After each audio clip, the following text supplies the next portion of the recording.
everybody, welcome to my channel. Anita Ekberg, born Kerstin Anita Marianne Ekberg on September 29, 1931, in Malmö, Sweden, died January 11, 2015, was a Swedish actress and international sex symbol. Best known for her iconic role in Federico Fellini's La Dolce Vita, 1960. With her statuesque figure, sultry screen presence, and magnetic beauty, she epitomized the sensual glamour of European cinema in the 1950s and 60s. Early life and career. Ekberg began her career as a fashion model after winning the Miss Sweden title in 1950. She then moved to the United States to compete in the Miss Universe pageant, which launched her into the Hollywood spotlight. Though she didn't win, she gained a contract with Universal Pictures and began studying acting. Like many starlets of the time, she was groomed for stardom with small roles and publicity stunts. Rise to fame. During the 1950s, Ekberg appeared in a series of American films, including Blood Alley, 1955, with John Wayne, and War and Peace, 1956, directed by King Vidor. Her voluptuous beauty drew frequent comparisons to Marilyn Monroe and Brigitte Bardot, and she was often cast in roles that highlighted her physical appeal more than her acting range. Her breakthrough, and the role that defined her career, came with Fellini's La Dolce Vita. In the film's most memorable scene, Ekberg wades into the Trevi fountain in a strapless black gown, beckoning Marcello Mastroianni. That single moment immortalized her as a cinematic icon and a symbol of liberated, hedonistic femininity. Life in Europe. After La Dolce Vita, Ekberg remained largely in Europe, particularly in Italy, where she became a beloved figure in the film and celebrity culture of the era. She continued working with notable directors like Fellini, appearing again in his Boccaccio, 70, 1962, and Intervista, 1987, though none of her later roles matched the impact of her turn in La Dolce Vita. Later years and legacy. Though her film career slowed by the 1970s, Ekberg remained a glamorous and often controversial figure in the public eye. She spoke candidly in interviews, often displaying a sharp wit and a disdain for Hollywood superficiality. She never married or had children, and in her later years she lived a reclusive life in Italy, occasionally facing financial and health issues. Anita Ekberg passed away in 2015 at the age of 83, leaving behind a legacy defined by her striking beauty and the unforgettable allure she brought to the silver screen. Her performance in La Dolce Vita remains one of the most iconic images in the history of cinema, an eternal symbol of beauty, decadence, and mystery.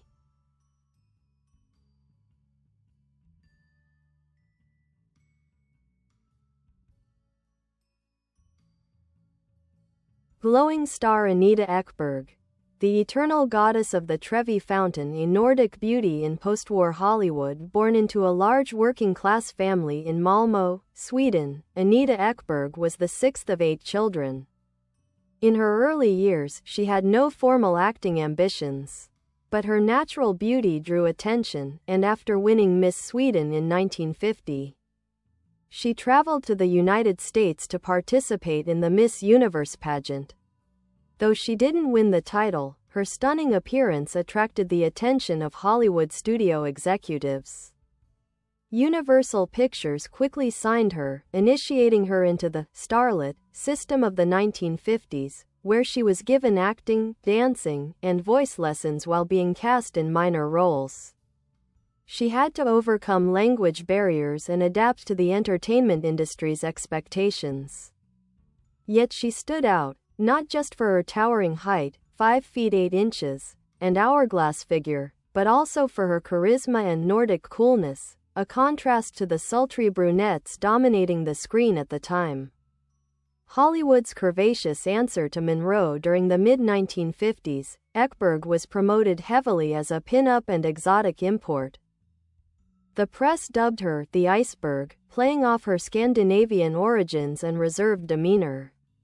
She appeared in films like Blood Alley, 1955, opposite John Wayne, Artists and Models, 1955, with Dean Martin and Jerry Lewis, Hollywood or Bust, 1956, War and Peace, 1956, where she played Helena Kuragina despite the exposure.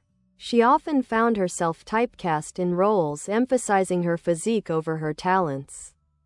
Frustrated by Hollywood's superficiality and rigid studio system, she began spending more time in Europe, where filmmaking allowed more artistic freedom. La Dolce Vita and cinematic immortality. It was Federico Fellini's 1960 masterpiece, La Dolce Vita, that transformed Ekberg from Hollywood bombshell to European icon.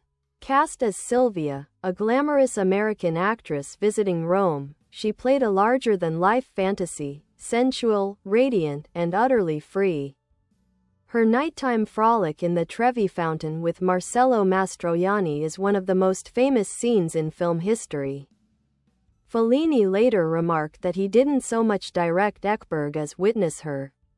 She embodied the new, liberated woman of post-war Italy, a symbol of hedonism, decadence, and freedom. The Trevi Fountain scene became a metaphor for desire and unattainable beauty. It's not just Anita wading through the water. It's all of cinema, soaking in eternal youth, wrote one Italian critic. Beyond the spotlight, though La Dolce Vita made her a star, Ekberg never recaptured that level of critical or popular success. Still, she stayed active in European films and continued working with Fellini in Boccaccio, 70, 1962, again playing a temptress. This time a billboard model come to life, The Clowns, 1970, and Intervista, 1987, both meta films exploring the film industry and nostalgia. She also starred in numerous genre films, including spaghetti westerns and giallo thrillers. Though many were low budget, her magnetic screen presence never fully faded. A private life, fiercely guarded despite her bombshell image. Ekberg was known for her intelligence and aloofness. She was often blunt in interviews, unafraid to criticize producers, journalists, or even Fellini himself. She had romances with famous men, including Frank Sinatra, Tyrone Power, and Errol Flynn, and was briefly married to actor Anthony Steele, 1956 to 1959. Her second marriage to actor Rick Van Nutter, 1963 to 1975, also ended in divorce. She had no children. Ekberg spent her later years in Italy, living quietly with her dogs and horses. She struggled financially after her villa was damaged by fire and theft, and in her final years lived in a retirement home in Rome. In a 2006 interview, she lamented being forgotten by the film industry and fans alike, saying, "I was born to make movies. I lived the dream. But the dream doesn't last." She passed away on January 11, 2015, at age 83. Legacy. Anita Ekberg's legacy is mythic, bound eternally to that fountain in Rome. But beyond that moment, she remains emblematic of a unique era in cinema, when European art and Hollywood glamour collided. She was more than just a screen siren, she was a symbol of changing values, of a world that was becoming freer, more sensual, and more modern. In the end, Ekberg stood as a paradox, a goddess adored by the world, yet fundamentally misunderstood, a woman who knew the price of beauty, and bore it with both elegance and defiance.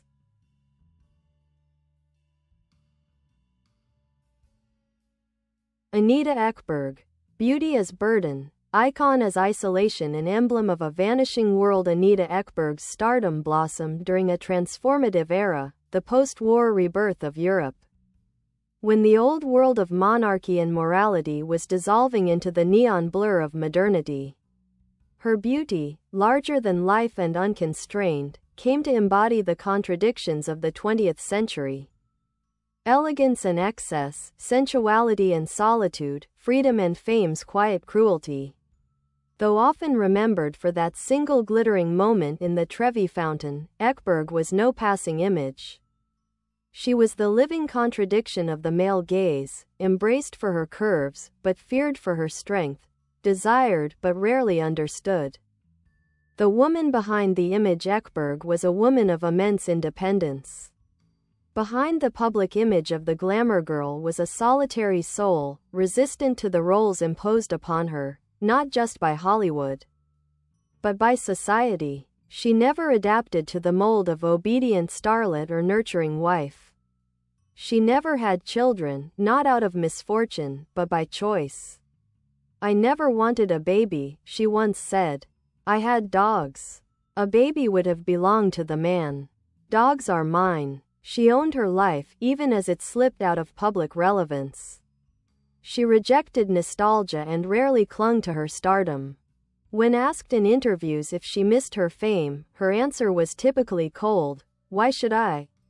I am still Anita Ekberg." Fellini and the muse myth Federico Fellini, the great Italian auteur, saw in Ekberg more than just a pin-up. To him, she was a vision, a metaphor, not a person.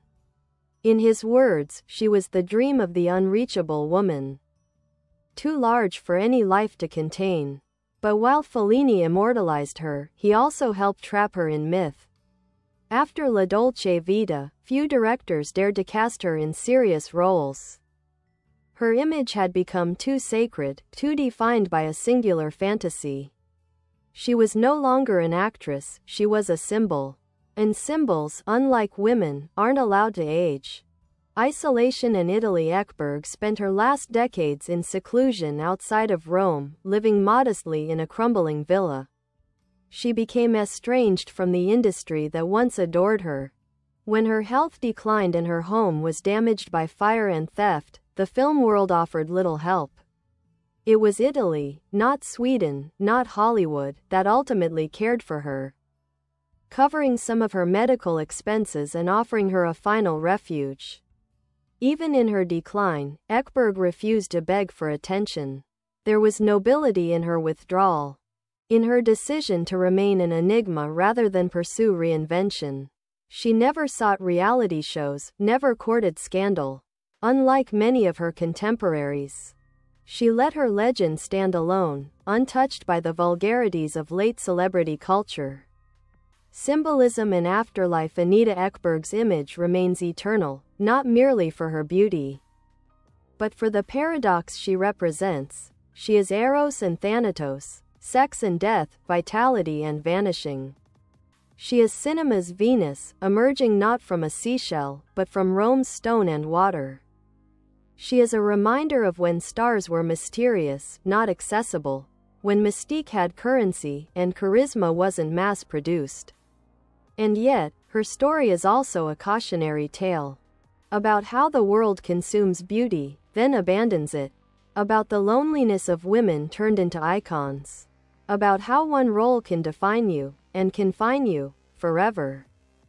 Fountain pen. Final reflections. Anita Ekberg was not just a starlet frozen in 1960.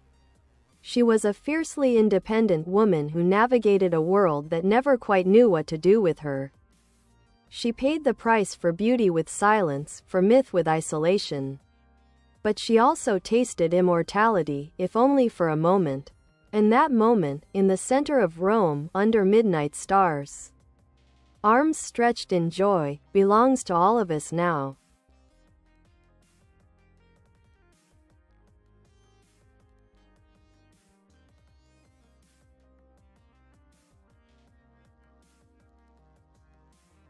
Anita Ekberg, the ghost in the fountain. Cinema's mirage. Anita Ekberg didn't merely appear in La Dolce Vita, she haunted it. She didn't play Sylvia the actress, she was Sylvia. Not because she portrayed a role, but because she represented a projection. Fellini's Rome was a city in transition, drenched in post-war guilt and craving spiritual redemption. Into this decadence waltzed Anita, like a dream, American, voluptuous, unapologetically sensual, yet somehow untouchable. That night scene in the Trevi Fountain is now art history. Yes, but it's also psychoanalytic fantasy. Water as baptism, femininity as salvation, woman as spectacle. Ekberg becomes unreal in that moment. And once you've become a dream, it's nearly impossible to return to earth.